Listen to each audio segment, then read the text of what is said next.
نحمده ونصلي ونسلم على رسوله الكريم اما بعد فاعوذ بالله من الشيطان الرجيم بسم الله الرحمن الرحيم انما مثل الحياة الدنيا كماء انزلناه من السماء فاختلط به نبات الارض مما يأكل الناس والانعام حتى اذا اخذت الارض زخرفها وزينت وظن اهلها انهم قادرون عليها اتاها امرنا ليلا او نہارا فجعلناها حصیدا کأن لم تغن بالامس كذلك نفصل الآیات لقوم یتفکرون۔ دنیا کی زندگی کی مثال محض اس پانی کی طرح ہے جس کو ہم نے آسمان سے نازل کیا تو اس کی وجہ سے زمین کی وہ پیداوار خوب گھنی ہو گئی جس کو انسان اور جانور سب کھاتے ہیں، حتیٰ کہ عین اس وقت جب کھیتیاں اور اپنی تر و تازگی اور شادابی کے ساتھ لہلہانے لگیں، ان کے مالکوں نے یہ گمان کر لیا کہ وہ ان پر قادر ہیں، تو اچانک رات یا دن کو ان پر ہمارا عذاب آ گیا، بس ہم نے ان تمام کھیتیوں کو کٹا ہوا ڈھیر بنا دیا جیسے کل یہاں کچھ تھا ہی نہیں۔ غور فکر کرنے والوں کے لیے ہم اسی طرح آیتوں کو وضاحت سے بیان کرتے ہیں۔ واللہ یدعو الی دار السلام ویہدی من یشاء الی صراط مستقیم، اور اللہ سلامتی کے گھر کی طرف بلاتا ہے جس کو چاہتا ہے سیدھے راستے کی طرف ہدایت دیتا ہے۔ اللہ وحدہ لا شریک نے ان آیات مقدسات سے پہلے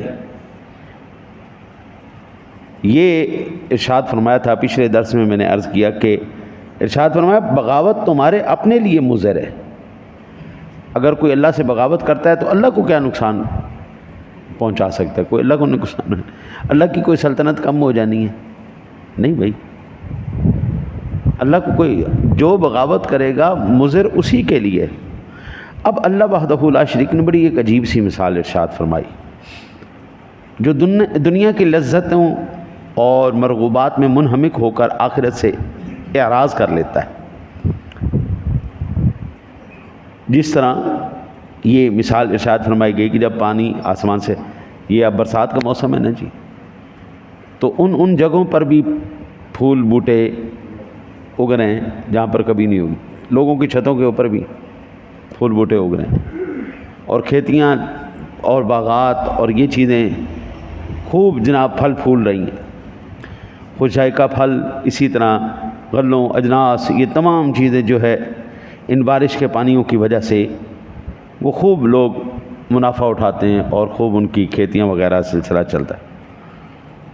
اچانک اللہ تعالیٰ، یہ پچھلے چند سالوں میں غالباً 17-18 کی بات ہے، ٹڈی دل کا عذاب آیا تھا انڈیا کے اندر، اس نے کھیتوں کے کھیت چٹ کر گیا تھا، اور کچھ حصہ پاکستان کا بھی متاثر ہوا تھا اس سے۔ اب ایک دن پہلے ایسا لگتا تھا کہ جناب یہ جو کھیت ہیں یہ تو بس میں یہ سارے بیچوں گا اور میں کروڑ پتی ہو جاؤں گا، جی کیا بات ہے، میرا باغ ہے فلاں فلاں فلاں۔ اللہ وحدہ لا شریک نے اس بندے کی مثال دی ہے کہ جب ہم نعمتیں دیتے ہیں ہم اس کو، اس وقت پھر وہ ہمارا باغی ہو جاتا ہے۔ حضرت میں نے اپنی یہ آدھی صدی کے اندر، نصف صدی میں تقریباً، کسی غریب آدمی کو اٹھتے ہوئے کئی لوگوں کو دیکھا ہے، غریبوں کو امیر ہوتے کئیوں کو دیکھا ہے، پیسہ آتے کئیوں لوگوں کے پاس دیکھا ہے، لیکن یہ نہیں میں نے دیکھا 50 سالوں میں کہ کوئی غربت سے اٹھا ہے اور اٹھنے کے بعد اس نے جتنے بھی اس کے ارد گرد کے افراد تھے اس نے ان کو بھی ساتھ کھڑا کیا، اللہ ماشاء اللہ کوئی کدو کا آپ مجھے بتا دیں کہ یہ بندہ غریب تھا جی، ان کو کھانے کے بھی لالے تھے، جب اللہ تعالیٰ نے ان کو پیسہ دیا ہے انہوں نے جناب اپنے بہنوں کو، بھائیوں کو، سب کو جناب نواز دیا، رشتہ داروں کو نواز دیا۔ ایک دو مثالیں میرے پاس ہیں، ورنہ جس کے پاس بھی پیسہ آیا نا سب سے پہلے کوارنٹائن ہو گیا، وہ سب سے جدا گانا زندگی، اب یہ جتنے بھی پیسے والے ہیں زیادہ تر سوسائٹیوں میں رہتے ہیں. سوسائٹیوں میں کیوں رہتے ہیں کہ وہ ساتھ والا بھی ساتھ والے کو نہیں پوچھتا تم کون ہو, کون کہاں سے آئے ہو, کون. اور اکثر ہم خبروں میں دیکھتے ہیں کہ 13 دن کے بعد لاش ملی, 14 دن کے بعد لاش ملی, جب بدبو آئی. تو اب یہ ایک ایکٹریس مر گئی تھی ہے نہیں, اس کی کو میرا خیال مہینے بعد کہ کتنے دیر بعد لاش ملی. ہاں دیکھو 8 مہینے بعد. بھئی 8 مہینے اس کی لاش پڑی سڑ گئی, گل گئی. وہ علیحدہ دراصل خود نہیں ہو رہے ہوتے, انسانوں کی کیٹیگری سے نکال کر اللہ شیطانوں کی کیٹیگری میں ان کو ڈال رہا ہوتا ہے. یہ شیطانیت ہے نا جی. انسان کا ایک پورا معاشرہ ہے, ایک ہمارا ملنا جلنا, ایک دوسرے کا سلسلہ, یہ عبادات کا سلسلہ ہے. 5 نمازوں کے ٹائم اکٹھے ہو جاؤ, جمعے کے ٹائم اکٹھے ہو جاؤ, عیدین کے ٹائم اکٹھے ہو جاؤ. پھر یہ تہوار دن ایام آ گئے ہیں جی, حضور کا میلاد شریف آ گیا, اور اس طرح پروگرام آ گئے, اکٹھے ہو جاؤ بھائی, ملو بھائی ایک دوسرے کو, ایک دوسرے کے غم بٹاؤ جی. جس کو اللہ نے ہمت دی وہ ایک دوسرے کے ساتھ تعاون کرے, امیر غریب کے ساتھ کرے. اور پھر یہ تعلیمات دیں کہ بھائی جتنے بھی امیر لوگ ہو پہلے اپنے رشتہ داروں کو ٹھیک کرو, بہن بھائیوں کو ٹھیک کرو. بہن بھائیوں کو محتاج نہیں ہونا چاہیے, رشتہ داروں کو محتاج نہیں ہونا چاہیے. اللہ نے تمہیں دیا ہے. لیکن اللہ یہ مثال دے رہا ہے, دیکھو کیسی بات ہے. جب ہم یہ ساری چیزیں دیتے ہیں تو آدمی آخرت سے اعراض کر کے دنیا کمانے کی دھن میں ایسا لگا رہتا ہے. جب وہ آخرت میں آئے گا نا اللہ کی بارگاہ میں, تو پھر اس کے پلے کچھ بھی نہیں ہونے والا, پھر اس کے پلے کچھ نہیں. حضرت میں یہ نہیں کہتا نماز نہ پڑھی جائے, روزہ نہ پڑھا جائے, رکھا رہے.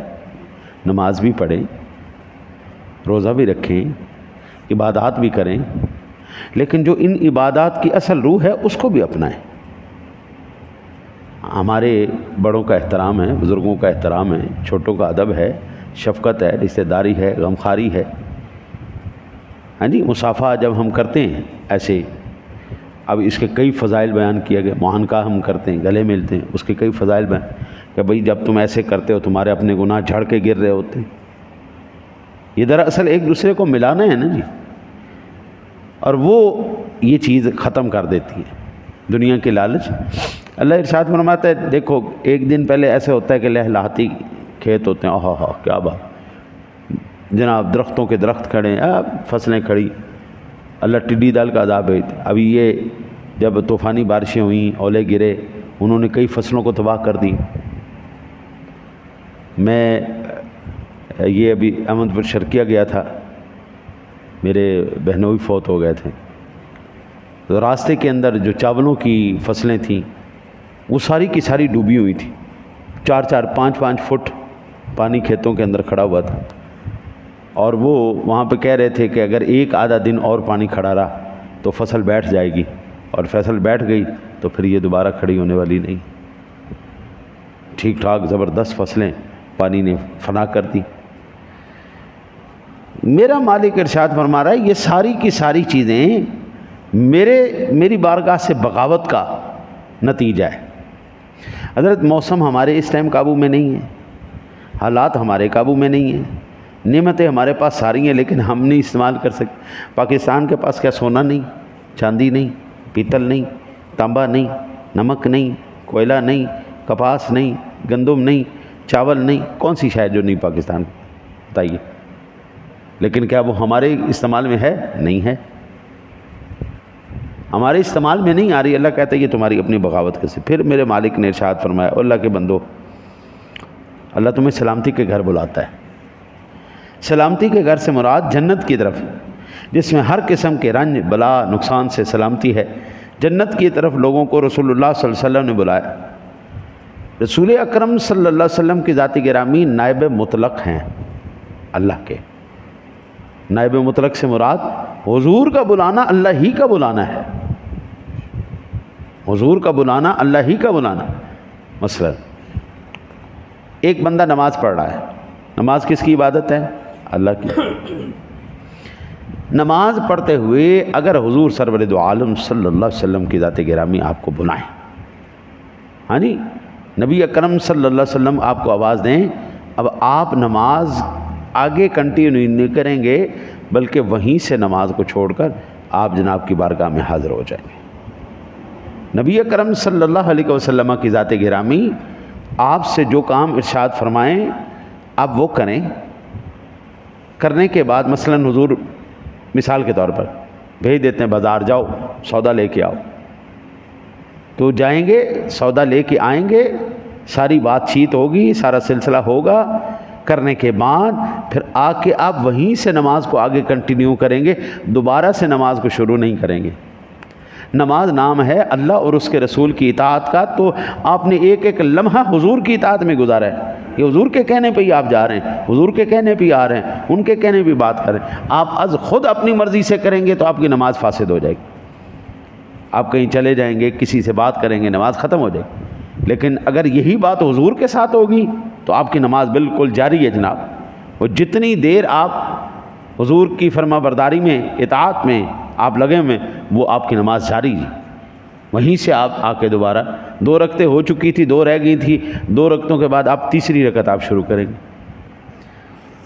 اس لیے حضور کو ہم نائب مطلب کے وَمَن يُطِعِ الرَّسُولَ فَقَدْ أَطَاعَ اللَّهَ، جس نے رسول کی اطاعت کی اس نے اللہ ہی کی اطاعت کی، یہ اللہ ہی کی اطاعت تھی، اور حضور کی اطاعت پوری ہو رہی۔ حضرت ابو قلابہ رضی اللہ تعالیٰ عنہ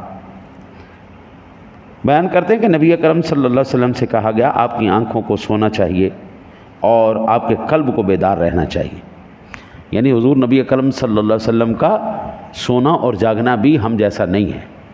ہم سوتے ہیں، ہماری آنکھیں بھی سو جاتی ہیں، ہمارا دل بھی سو جاتا ہے، لیکن اللہ نے کیا ارشاد فرمایا، محبوب آپ کی آنکھوں کو تو سونا چاہیے، دل غافل نہیں ہونا چاہیے، دل آپ کا جاگتا رہے۔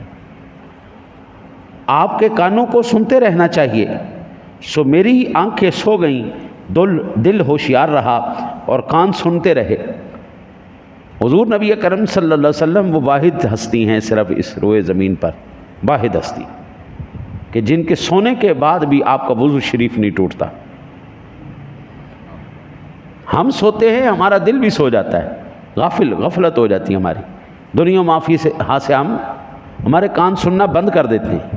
ٹرین کے اندر کتنا شور ہوتا ہے، لوگ ٹرین میں سوئے پڑے ہوتے ہیں، بسوں کے اندر کتنا شور ہوتا ہے، لوگ بسوں میں سوئے پڑے ہوتے ہیں۔ کان سننا بند کر دیتے ہیں، آنکھ دیکھنا بند کر دیتی ہے، دل سمجھنا بند کر دیتا ہے، سب کچھ۔ لیکن اللہ سونے نے کہا پیارے محبوب آپ کی آنکھ تو سوئے لیکن دل نہ سوئے، کان سنتے رہیں۔ حضور کے کان سونے کے بعد بھی سنتے رہتے ہیں، حضور کا دل سونے کے بعد بھی جاگتا رہتا ہے۔ پھر حضور کہتے ہیں کہ میرے کان سنتے رہے۔ پھر کہا گیا ایک سردار نے گھر بنایا، پھر دسترخوان سجایا، پھر ایک بلانے والے کو بھیجا، جس نے اس بلانے والے کو لبیک کہا اور گھر میں داخل ہو گیا، دسترخوان سے کھایا، اس سے سردار راضی ہو گیا، اور جس نے اس داعی کو لبیک نہیں کہا، گھر میں داخل نہیں ہوا، دسترخوان سے نہیں کھایا، تو اس سے سردار راضی نہیں ہوا۔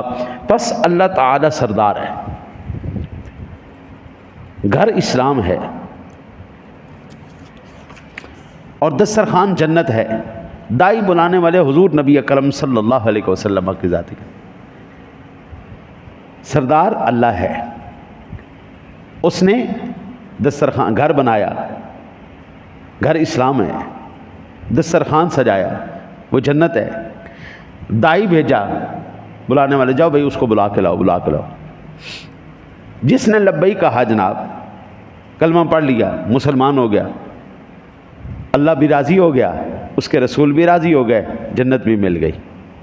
اور جس نے اس داعی کے بلانے پر لبیک نہیں کہا، وہ دعوت پر نہیں آیا، گھر میں داخل نہیں ہوا، دسترخوان پر نہیں بیٹھا، اس نے اللہ کو بھی ناراض کر لیا، اس نے اس داعی کو بھی ناراض کر لیا۔ یہ ہے جی زندگی کا فلسفہ، یہ ہے جی زندگی کا خلاصہ۔ گھر بھی ہمارا ہے، دسترخوان بھی ہمارا ہے، بلانے والا بھی ہمارا ہے، اور مالک بھی ہمارا ہے۔ اگر ہم اس پیغام کو آج سمجھ گئے نا قبلہ، آپ زندہ ہیں ماشاءاللہ بڑی اچھی بات ہے، آپ مالدار ہیں بڑی اچھی بات ہے، لیکن آپ کی زندگی کا مقصد کیا ہے؟ آپ کا اس معاشرے کے اندر کیا کردار ہے؟ آپ نے کتنے لوگوں کو ان کی تقدیروں کو بدلا ہے؟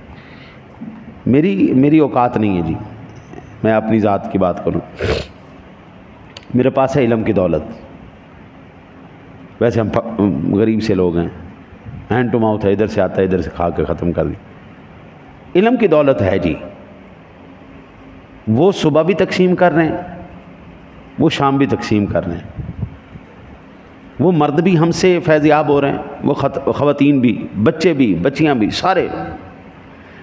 میرے الحمدللہ گھر والے قرآن بچے اور بچیاں پڑھاتی ہیں، وہ میرے شاگرد ہیں۔ میری بیگم نے مجھ سے قرآن تجوید و قرات پڑھی، میری بچیوں نے مجھ سے تجوید و قرات پڑھی، آج وہ بچیوں کو پڑھا رہی ہیں، ان کو میں نے پڑھایا، یہ بچوں کو پڑھا رہے ہیں۔ ہمارے پاس ہے جی یہ ہمارے پاس دولت ہے، ہم اس کو صبح شام تقسیم کر رہے ہیں۔ ہم یہ کہہ سکتے ہیں کہ میں نے اس معاشرے کے اندر یہ کنٹریبیوٹ کیا ہے، میں نے 61 کافروں کو کلمہ پڑھا کر مسلمان کیا ہے، میں نے مسلمانوں کے بچوں کو قرآن سکھایا ہے، میں نے ان کو نماز پڑھنا سکھایا ہے، میں ان کو آداب سکھاتا ہوں، میرا یہ کنٹریبیوشن ہے اس معاشرے کے اندر۔ میں ایک ایسا فرد ہوں جس کے پاس جو نعمت ہے وہ تقسیم کر رہا ہوں۔ میرے مالک نے تقسیم رکھی نا جی، کسی کو علم دے دیا، کسی کو مال دے دیا، وہ مال سے لوگوں کی مدد کرتا جا رہا ہے، وہ علم سے مدد کرتا ہے، یہی معاشرہ ہے جی۔ بس دعا کرو اللہ ہمیں پیسہ بھی دے، عزت بھی دے، سارا کچھ دے، پھر دل بھی عثمان غنی والا دے۔ پیسہ سارا کچھ دے، یہ نہ ہو کہ پیسہ تو آئے لیکن قارون والا آئے، وہ پیسہ ہمارے ساتھ ہی ہماری قبروں میں دفن ہو جائے اور ہماری ہلاکت کا سبب بن جائے۔ قارون بندہ غلط نہیں تھا، قارون بندہ ٹھیک تھا، نمازی پرہیزگار آدمی تھا، موسیٰ علیہ السلام کا بڑا ماننے والا تھا، لیکن جیسے پیسہ آیا، مال آیا، تو بس دل سخت ہو گیا، شیطان نے اس کو اپنے نرغے میں لے لیا اور اس کی لائن جو ہے نا آؤٹ ہو گئی۔ پھر آج تک وہ ایک سمبل بنا ہوا ہے مالداروں کے لیے، بابو رہنا کچھ بھی نہیں ہے، رہ اللہ رسول دنا آ جانا۔ اللہ سے دعا ہے اللہ آپ کو مجھے عمل کی توفیق عطا فرمائے۔